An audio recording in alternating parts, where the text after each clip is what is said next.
नमस्कार, खबर दोपहर देख रहे हैं आप और मैं आपके साथ रंजना रावत। बुलेटिन की शुरुआत बड़ी खबर के साथ करेंगे और पटना से इस वक्त की बड़ी खबर, जहां अनीसाबाद में लोगों का जमकर हंगामा हो रहा है। हत्या के विरोध में लोगों ने जमकर हंगामा किया और हजारों की संख्या में गाड़ियां जो है वो जाम में फंस गई है।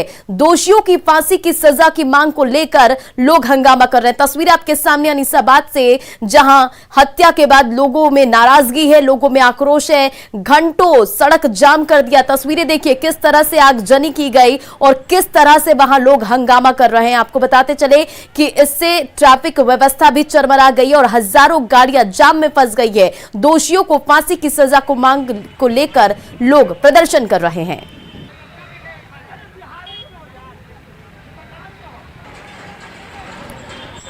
तो पटना से ये बड़ी खबर, जहां दोषियों की फांसी की मांग को लेकर अनीसाबाद में लोगों ने जमकर हंगामा किया। ये तस्वीरें आपके सामने, जहां हजारों की संख्या में गाड़ी जो है वो फंसी हुई है। देखिए किस तरह से टायर जलाकर लोग प्रदर्शन कर रहे हैं। भीड़ देखिए किस तरह से लोगों की वहां जुटी हुई है। हजारों की संख्या में लोग वहां पर मौजूद है। आपको बताते चले कि हत्या के विरोध में लोगों का हंगामा जारी है।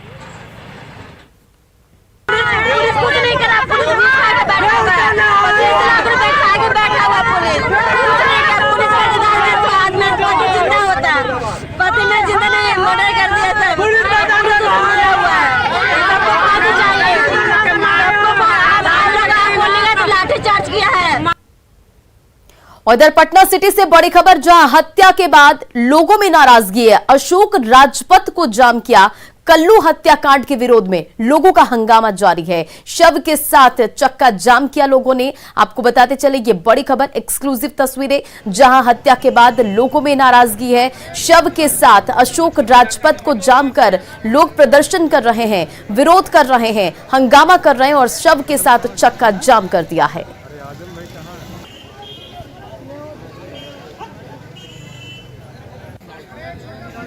तो पटना सिटी से यह खबर, जहां हत्या के बाद लोगों में आक्रोश है। अशोक राजपथ को पूरी तरह से जाम कर दिया गया है। ये एक्सक्लूसिव तस्वीरें आप देख रहे हैं कि किस तरह से लोगों में नाराजगी है। पटना में बवाल जारी है। दो तस्वीरें आपकी टीवी स्क्रीन पर। पहली तस्वीर पटना के अनीसाबाद में, जहां लोगों ने जमकर हंगामा किया। दूसरी तस्वीर आप इस वक्त अपनी टीवी स्क्रीन पर देख पा रहे होंगे अशोक राजपथ की, जहां लोगों ने अशोक राजपथ को जाम कर दिया। हत्या को लेकर लोगों में आक्रोश है। आपको बताते चले कि कल्लू हत्याकांड के विरोध में लोगों का हंगामा जारी है। शव के साथ चक्का जाम कर दिया है। पहली तस्वीर देखिए, लोग किस तरह से टायर जलाकर हंगामा कर रहे हैं और इससे काफी संख्या में गाड़ियां जो है वो ट्रैफिक में फंस गई है।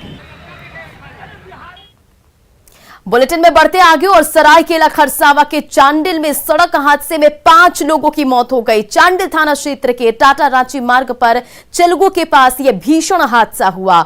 इसमें 3 लोगों की मौके पर ही मौत हो गई, जबकि 2 लोगों ने इलाज के दौरान दम तोड़ दिया। वहीं गंभीर रूप से घायल 4 मरीजों को रिम्स रेफर किया गया। आपको बताया जा रहा है इस पूरे मामले को लेकर कि बाराती से लौट रहे थे। पिकअप वैन अनियंत्रित होकर डिवाइडर से टकराकर पलट गई और इस हादसे का शिकार लोग उरमाल के रहने वाले बताए जा रहे थे। मिली जानकारी के मुताबिक पिकअप वैन के ड्राइवर को झपकी आने के कारण ये भीषण हादसा हुआ।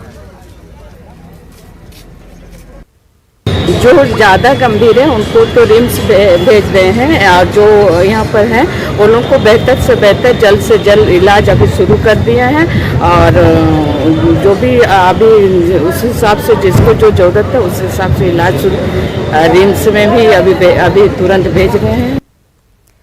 और अब बात मौसम के मिजाज पर। बिहार में मौसम का मिजाज बदल रहा है। बारिश को लेकर मौसम विभाग ने अलर्ट जारी किया है। आपको बताते चले तापमान में गिरावट का अनुमान भी है और अगले 5 दिनों के लिए मौसम विभाग के द्वारा यह अलर्ट जारी किया गया है।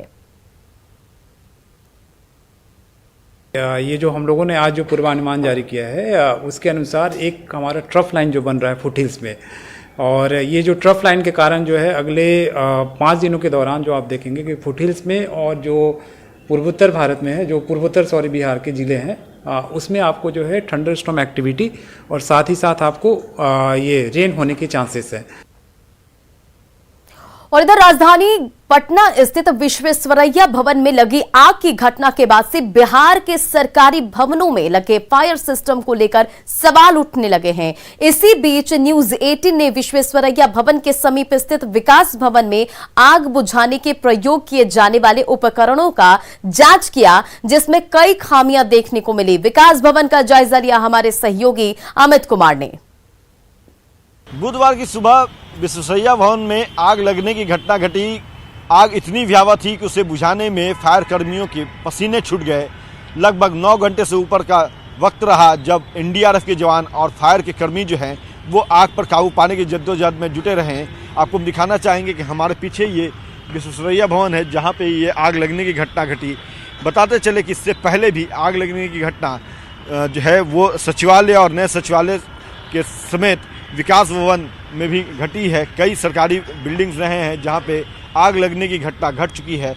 आज हम आए हैं पड़ताल करने की। ये देखिए, ये विकास भवन है और यहाँ स्वास्थ्य विभाग है, उसके साथ साथ कई विभाग जो है वो यहाँ से चलते हैं। पशुपालन विभाग है, आबकारी उत्पाद विभाग है। तो इन विभागों में भी कह सकते हैं कि क्या व्यवस्था है। आग अगर की घटना होती है, आग लगने की घटना चूँकि पहले भी यहाँ घट चुकी है, तो अगर आने वाले दिनों में भगवान न करे कि ऐसा हो, लेकिन फिर भी अगर ऐसी घटना होती है तो आग पर नियंत्रण पाने के लिए यहाँ पे क्या तैयारी की गई है। चलिए हम कैमरे की नज़र से आपको दिखाते हैं कि यहाँ की तस्वीरें। स्वास्थ्य विभाग के सीनियर अधिकारी यहाँ बैठते हैं, तो यहाँ पे देखिए व्यवस्थाएं जो हैं वो किस तरह की हम दिखाते हैं। तो देखिए यहाँ पे ये हैंड ग्लव जो है वो फायर का ऑटो फायर ऑफ, यानी कि आग पर काबू पाने के लिए जो यंत्र है वो यहाँ पे लगाया गया है।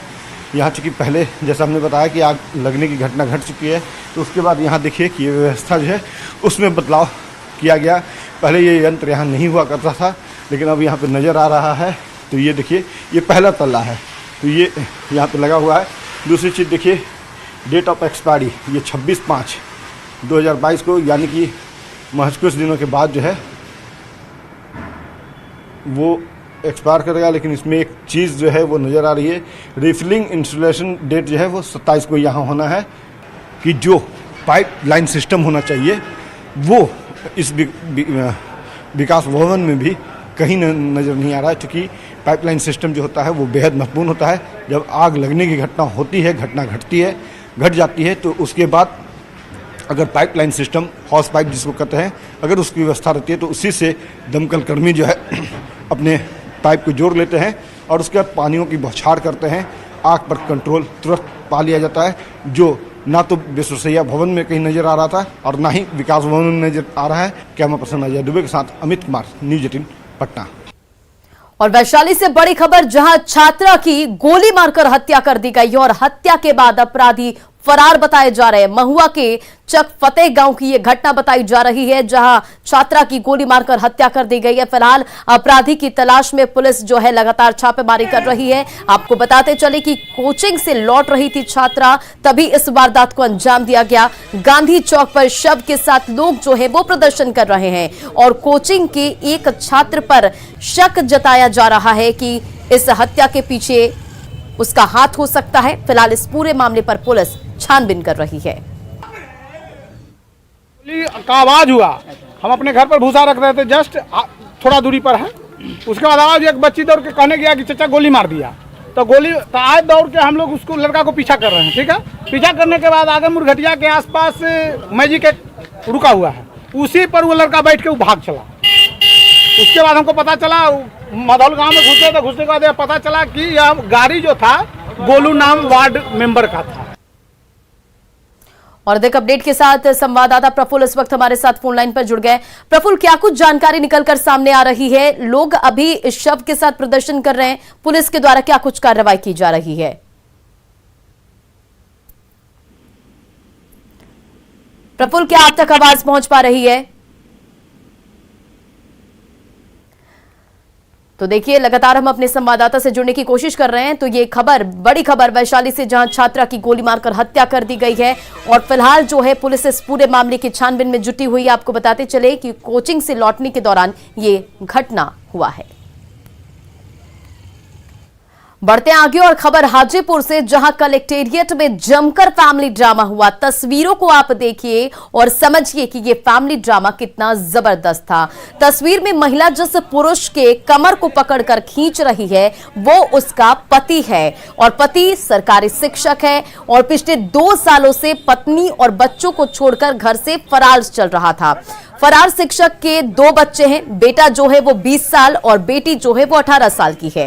फरार शिक्षक अभय कुमार सिंह किसी केस के सिलसिले में वकील से मिलने हाजीपुर व्यवहार न्यायालय चुपके से पहुंचा। इसकी भनक उसकी पत्नी ममता कुमारी और उसके दोनों बच्चों को लगी। तीनों कोर्ट में धमके और कोर्ट से निकलते ही कलेक्टेरिएट परिसर में अभय सिंह को पकड़ लिया। फिर क्या, तीनों के बीच घंटों फैमिली ड्रामा चलता रहा। पत्नी और बच्चे शिक्षक अभय सिंह को घर ले जाने की जिद पर अड़े थे और जबकि शिक्षक घर जाने को तैयार नहीं था। कलेक्टेरिएट में हंगामा देख सूचना पर पुलिस मौके पर धमकी और सभी को थाने लेकर चली गई। पति अभय कुमार सिंह का आरोप है कि उसकी पत्नी और उसके बच्चे उसकी बात नहीं सुनते, उसके कंट्रोल में नहीं है और वो इशारे पर चलते हैं। शिक्षक का यह भी आरोप है कि उसके साले की तरफ से उसे जान से मारने की धमकी दी जा रही है।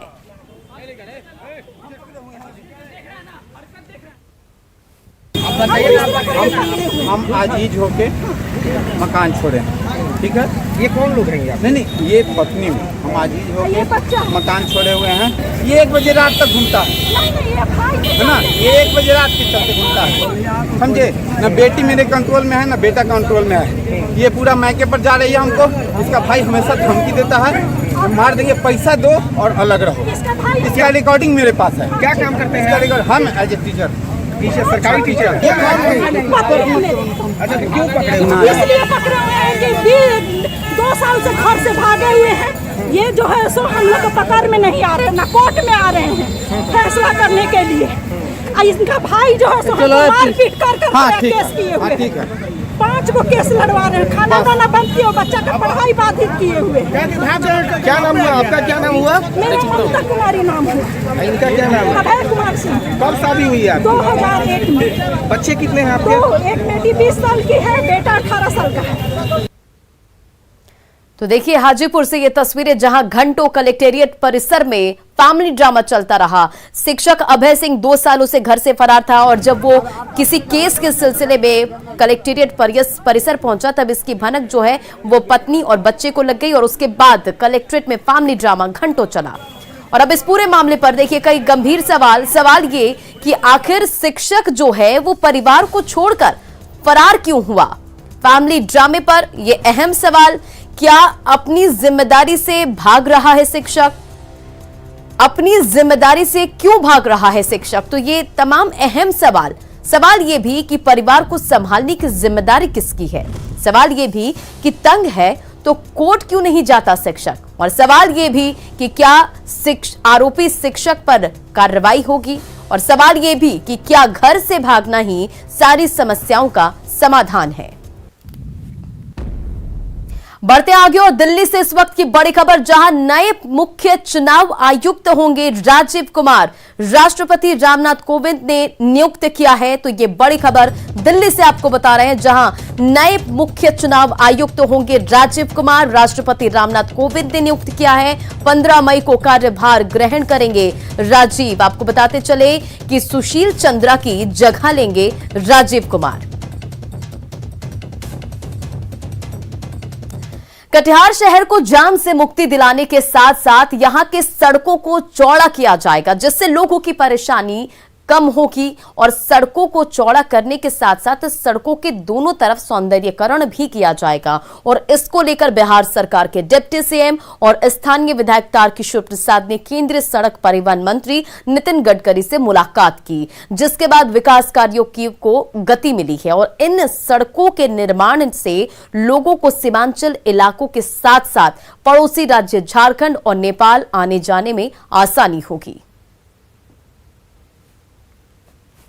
आप तो जानते ही हैं कि कटिहार के लिए काफ़ी लाइफलाइन है। बाईपास बनने के बावजूद भी कटिहार शहर के लिए और कटिहार शहर से अन्य स्थानों पर जाने के लिए जो 131A है, इसकी महत्ता खत्म नहीं हुई है। तो इसके लिए यह एक बड़ा माननीय श्री गडकरी जी ने एक कटिहार वासियों को उपहार दिया है। कटिहार में इन दिनों विकास का कायाकल्प हो रहा है। एक तरफ जहां एनएच के इलाके में झारखंड से पूर्णिया बेलोरी तक ये सड़क जुड़ रहा है, दूसरी तरफ नगर के इलाके में जाम से मुक्ति दिलाने के लिए ये एक सबवे तैयार किया जा रहा है। बड़ी बात यह है कि इसका जो चौड़ीकरण था ये पहले 5.5 फीट था, लेकिन कटिहार के ही जो विधायक जो वर्तमान में बिहार के डिप्टी सीएम हैं, उनके प्रयास से केंद्र सरकार के परिवहन मंत्री इस जो सड़क है इसको अब 10 फीट चौड़ीकरण की योजना बन चुका है और इसमें जो सौंदर्यीकरण है, नगर का जो इलाका है उसको सौंदर्यीकरण किया जा रहा है। तो कुल मिलाकर कटिहार के लिए एक बड़ी सुखद खबर है, क्योंकि जो नगर के जाम का समस्या था उसका तो निदान होगा ही, साथ ही शहर और सुंदर दिखेगा। सुब्रत, न्यूज़ 18 कटिहार। उधर दिल्ली में बिहार इन्वेस्टर मीट 2022 का आयोजन हुआ और इस मीट में कई जाने माने उद्योगपति शामिल हो रहे हैं। आज 150 से ज्यादा कंपनी के प्रतिनिधि और चेयरमैन हिस्सा लिए हैं। इन्वेस्टर मीट में यूएई के सबसे बड़े इंडियन उद्योगपति लुलु ग्रुप के चेयरमैन यूसुफ अली भी शामिल होंगे और इसके पहले 2006-2007 में भी इन्वेस्टर मीट का आयोजन हुआ था। इस बार बिहार के लिए उद्योग विभाग ने टैगलाइन दिया है, एक बार तो आइए बिहार में, जिसे खूब पसंद किया जा रहा है। और देखिए इस वक्त की बड़ी खबर सामने आ रही, आईएएस पूजा सिंघल से जुड़ी हुई ये बड़ी खबर, जहां आईएएस पूजा सिंघल को निलंबित कर दिया गया है। झारखंड सरकार ने निलंबित कर दिया है। कार्मिक विभाग ने अधिसूचना इसे लेकर जारी कर दी है। तो देखिए इस वक्त की बड़ी खबर, जहां एक तरफ ईडी लगातार पूजा सिंघल से पूछताछ कर रही है, 5 दिनों की रिमांड पर है पूजा सिंघल। इस बीच ये बड़ी खबर जहां झारखंड सरकार ने पूजा सिंघल को निलंबित कर दिया है और कार्मिक विभाग ने अधिसूचना जारी कर दी है।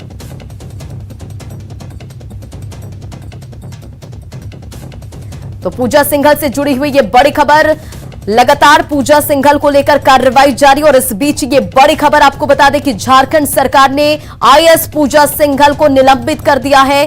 कल इसे लेकर ज्ञापन सौंपा गया था और आज जो है झारखंड सरकार ने फैसला करते हुए पूजा सिंघल को निलंबित कर दिया है। कार्मिक विभाग ने इसे लेकर अधिसूचना भी जारी कर दी है। तो देखिए लगातार पूजा सिंघल से ईडी पूछताछ कर रही है और अब इस बीच ये बड़ी खबर रांची से सामने आ रही है, जहां पूजा सिंघल को सस्पेंड कर दिया गया है। कार्मिक विभाग ने इसे लेकर अधिसूचना भी जारी कर दी है। बुलेटिन में बढ़ते आगे और अब बात गिरिडीह की। गिरिडीह जिले के जमुआ प्रखंड स्थित पचम्बा मुख्य मार्ग पर चीतरडीह के पास पुलिस ने ट्रक से 50 पेटी नकली शराब बरामद किया है और इस दौरान पुलिस ने कार्रवाई करते हुए 2 तस्करों को भी गिरफ्तार किया है।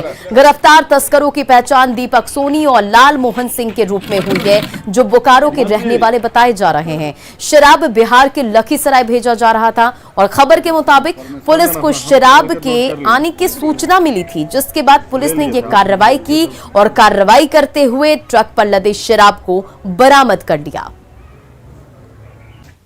जमुआ थाना को गुप्त सूचना मिली कि बोकारो से लखीसराय एक ट्रक में अवैध शराब को ले जाया जा रहा है, जिसमें चीतरडीह के पास विधिवत चेकिंग प्रारंभ की गई। चेकिंग के दौरान एक 1109 ट्रक को जब्त किया गया, जिसमें कि गाड़ी को डिफॉर्म करके उसमें कुल 1056 पीस अवैध दारू कुल 50 पेटी में भरकर ले जाया जा रहा था, जिसका जब्ती हुई है, जिसमें 2 व्यक्तियों की गिरफ्तारी की गई है। और दुमका के शिकारीपाड़ा प्रखंड क्षेत्र के लता कांदर गांव में आजादी के 7 दशक बाद भी पक्की सड़क नहीं बन सकी और ऐसे में लोगों को आने जाने में काफी परेशानियों का सामना करना पड़ता है। अगर कोई बीमार पड़ जाता है तो उसे एम्बुलेंस नहीं मिलती है, उसे पहुंचाने के लिए खटिया का सहारा लेना पड़ता है। और आपको बताते चले कि ग्रामीणों का यह भी आरोप है कि चुनाव के समय में नेता सड़क बनाने का आश्वासन देते हैं, लेकिन वोट लेने के बाद उसे भूल जाते हैं। लोगों की मांग है कि जल्द से जल्द गांव में सड़क बनाई जाए ताकि उनकी परेशानी, उनकी समस्या दूर हो सके। सरकार से ये भी निवेदन है, बहुत बार दे भी चुके हैं, लीक भी दे चुके हैं इसमें भी, फिर भी कोई नहीं। जहाँ बनना था इधर से वो बना दिया उधर से। हम लोगों को यही है कि कम से कम रोड भी बना दिया जाए, पीसीसी वगैरह वगैरह। हर गांव में तो पीसीसी ही है, हम लोगों के गांव में आज तक पीसीसी नहीं बना है। कम से कम ये टोला में 70 घर बसते हैं। यहाँ पर बैल आने जाने के लिए भी दिक्कत है, प्लस धान उठाने के लिए भी दिक्कत है। बहुत तरह का समस्या है रोड ना होने के कारण। सरकार से बहुत निवेदन है कि जल्द से जल्द ये सब हम लोगों को व्यवस्था करा दिया जाए।